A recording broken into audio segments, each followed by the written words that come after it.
Somewhere in this world, right now, there is a person eating lunch alone. Not because they were left out, not because something went wrong.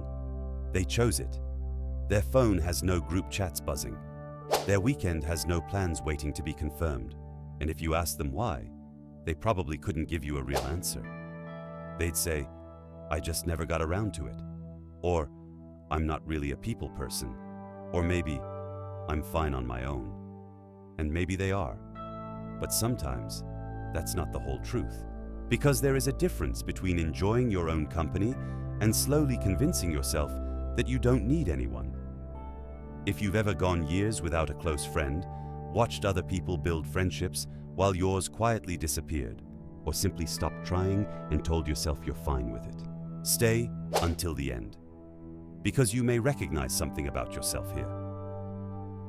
Before we go further, think about one question. If something went seriously wrong tonight, how many people could you call at 2 a.m.? Not someone who would answer politely, someone who would actually show up. Keep that number in your head. We'll come back to it. Here's the first thing. Almost nobody tells you about people who don't have close friends. It isn't always that they don't like people. Many of them like people just fine. What they don't like is what comes with getting close. The small talk, the effort of texting first, remembering birthdays, showing up when you're tired, being vulnerable, and most of all, the possibility of caring about someone who may eventually stop caring about you. To someone who has been disappointed enough times, that possibility can become more exhausting than loneliness itself. So they stop taking the risk. Not all at once. That's the important part. Usually, nobody wakes up one morning and decides, "I'm never going to have close friends again." It happens gradually. You stop texting first, then you stop making plans, then you stop accepting invitations. Eventually, being alone becomes normal, and once something becomes normal, you stop questioning it. This is where self-protective withdrawal can begin. And it's important to understand that this isn't necessarily the same as introversion. An introverted person may genuinely prefer solitude while still wanting deep relationships. They may have 2 close friends instead of 20. The difference is that the connection still matters. With self-protective withdrawal, the person may still want connection. They've simply learned to associate connection with disappointment, rejection, exhaustion, or vulnerability. So instead of saying, "I want people, but I'm afraid of what happens when I get close," they say, "I don't need anyone." That's an easier story to live with. Think about the pattern. Someone reaches out first again and again, and the other person rarely reaches back. Someone finally opens up, and later, it gets ignored or used against them. Someone becomes important, and then they leave. Maybe there was one major betrayal, maybe there wasn't. Sometimes it's just years of small experiences teaching the same lesson. Don't depend too much on people. Don't expect too much. Don't get attached. Don't need anyone. And eventually, the brain protects you by lowering your expectations.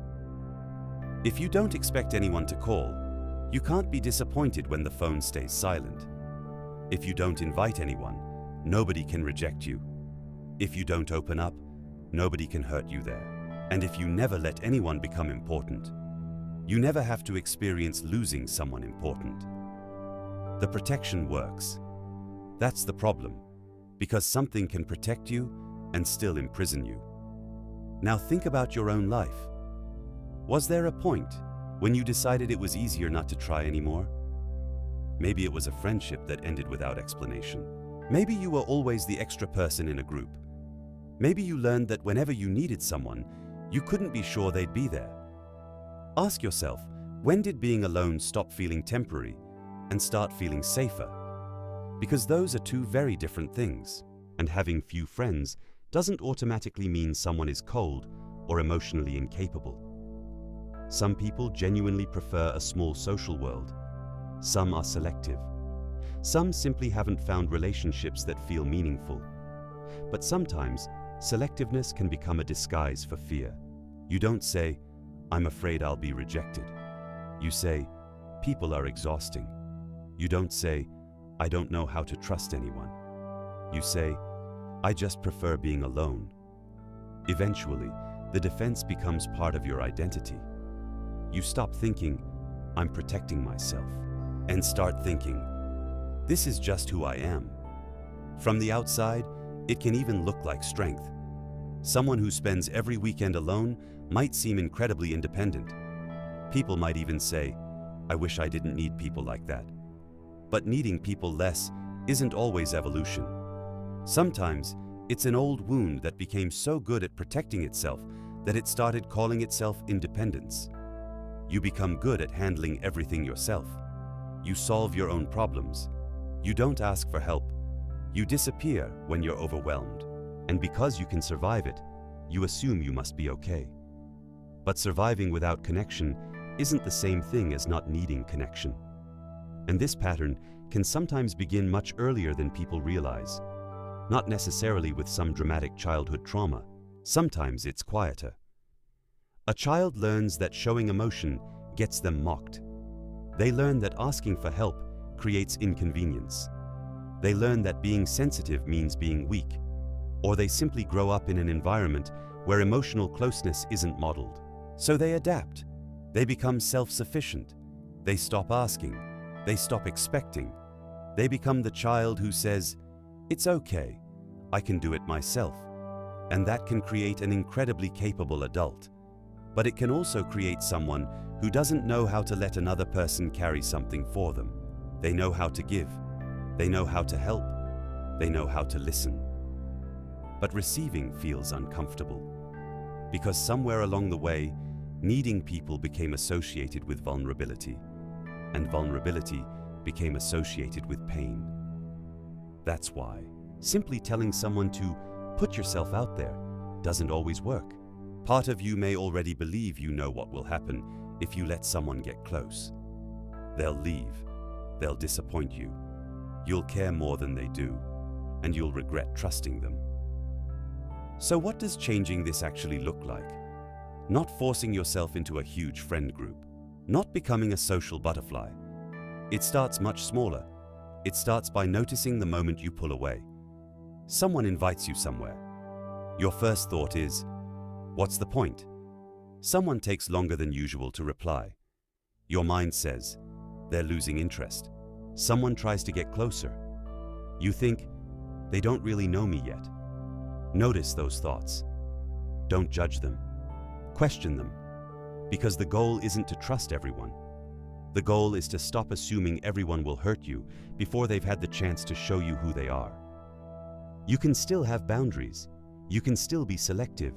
You can still love your solitude.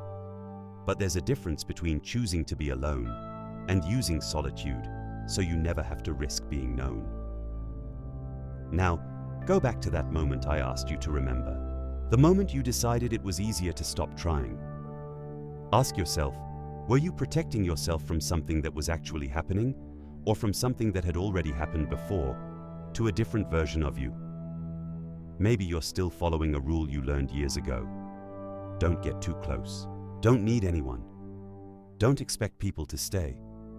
That rule may have once protected you, but something that protected you years ago may not be necessary anymore. You don't have to destroy that protection overnight. You just have to become aware of it. Because awareness creates a choice. The next time you want to withdraw, ask yourself, do I genuinely want to be alone right now?